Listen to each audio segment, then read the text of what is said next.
Hello and welcome to Bluewatch, the series where I bring you all the Overwatch news from the official Blizzard forums. This week we are looking at the skill rating differential in competitive, single hero limits in quick play, and special event skins for the Olympics. But first, something not on the official forums, something a little bit wonderful. As decent, caring human beings, we don't generally take pleasure in the suffering of others. If you do, then I guess I would say you don't qualify as decent and caring, but there are exceptions to that rule. There has been occasion when a person's actions are so selfish or so morally inept that it is fantastic to see their world crumble down around them, especially if it is a direct consequence of their questionable action. Johnny to the D posted some beautiful images on the Overwatch subreddit shortly after a major wave of Overwatch account bans. Can we make a petition or something? I deserve another chance if I spent extra to buy the pre-order edition. This is unacceptable. It's 2016, Blizzard. Cheating happens. A slap on the wrist is always better than lynching the person. You're right, this is 2016. Cheating is now more detectable than it ever has been, and Blizzard's zero-tolerance policy is not only getting more and more people like you out of our games, but I imagine it is a fairly large deterrent to anyone considering it. A big pro on the pile of reasons I'm happy this isn't a free-to-play game. I just got banned too. WTF. Blizzard, you're really going to punish people who paid you money for this game? Yes they will. You paid the money for software. That software comes with a terms of use that includes an exploitation policy that states if violated may result in warnings, suspension, or permanent account closure. All this information is available on their website, and you even had a 14-day grace period after purchase to request a full refund if you were not happy with the terms of use. You gave them money, you cheated. They caught you, they banned you. Now they have your money, and you have nothing. Or, in the vernacular of my people, get wrecked. What is Blizzard's fucking problem? It must be illegal to do something like this, just banning us for running an external program that doesn't even hack the game. Once again, I refer you to the exploitation policy, use of unapproved third-party software. Wrecked. Listen up, you goofballs, we are at war with Blizzard. Every day they persecute us for our beliefs. We have done nothing wrong. We are merely using our code to make certain colours on the screen get altered. There's no harm in that. What's important is that the banned users are not the victims, but our website is. Every day this site has to deal with Blizzard trolling us to death with their ban hammers. If you want to support our cause, you have to buy some core coins. If we get enough users buying core coins, this site will grow and we will be able to hire agents with this that can help protect us. Maybe in a court battle eventually. My people don't have to take any persecution any longer. We must stop this great evil called Blizzard. For a better future, invest in core coins. Good luck, mate. Good luck. While the salty tears of all these ingrates will easily be the sweetest thing I drink this week, I'm pleased Blizzard is taking such a strong line with cheaters. It completely ruins the game for everyone else. None of you will be missed, and please don't buy a new copy of the game. We don't want you, and Blizzard certainly doesn't need your money. There's a link in the description if you'd like to read the rest of the salt at your own leisure.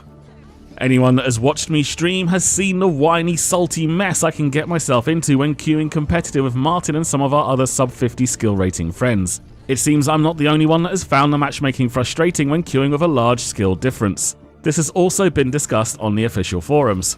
Currently, you can queue with anybody that is within 50 skill rating. This is an enormous difference in skill. To give you some kind of an idea, a player at 60 skill rating is in the top 15% of players in the region. A player at 53 skill rating is in the top 40%. In League of Legends, this would be like a Gold 1 player queuing with a player in Silver 4.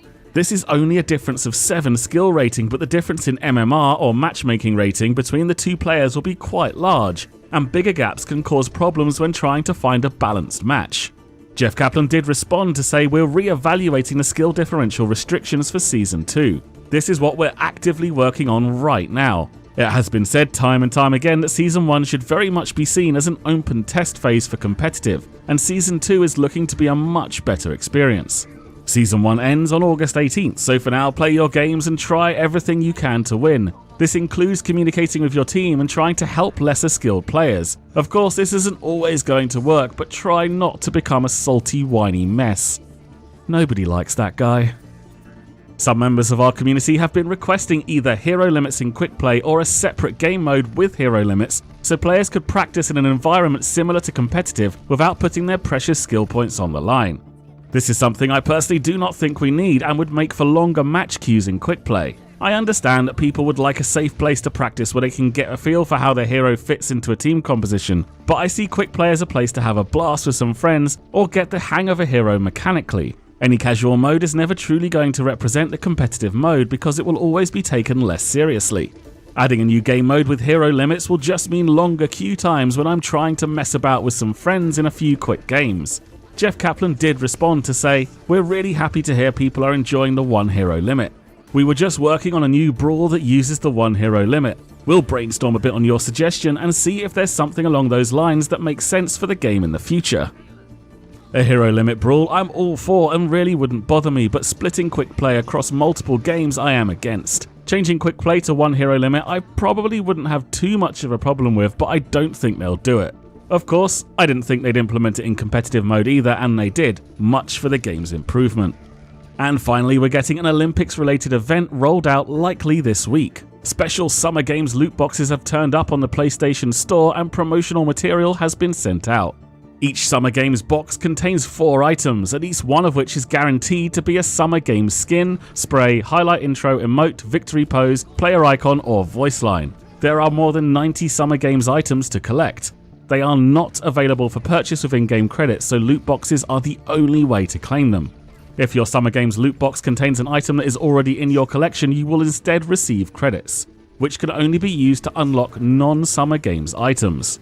Summer Games loot boxes are available to purchase or earn in-game until August 22nd, 2016. Limited edition cosmetics only available through RNG. I know some of you are going to have a problem with that, but I like the fact that it gives them some exclusivity.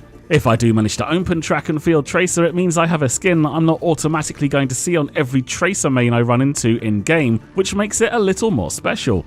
I don't mind the fact that there is a chance I won't get it. When I first read this, I thought these boxes were only available for purchase, but it does say you can earn them in-game.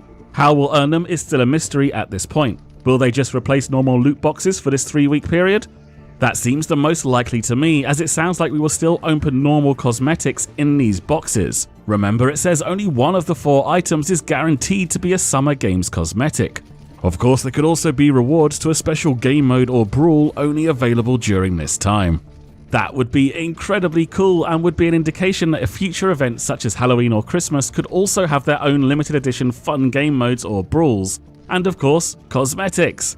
I'm super hyped for this and I have my fingers crossed that it will drop this week. And that about wraps up this week's Bluewatch. If you feel moved to, please hit that like button and subscribe for weekly Overwatch content. You can follow me on Twitter @TotallyFutile. We stream 4 nights a week on twitch.tv/cynicalnerds and our Patreon campaign can be seen on patreon.com/cynicalnerds. Until next time, take it easy and I'll see you soon.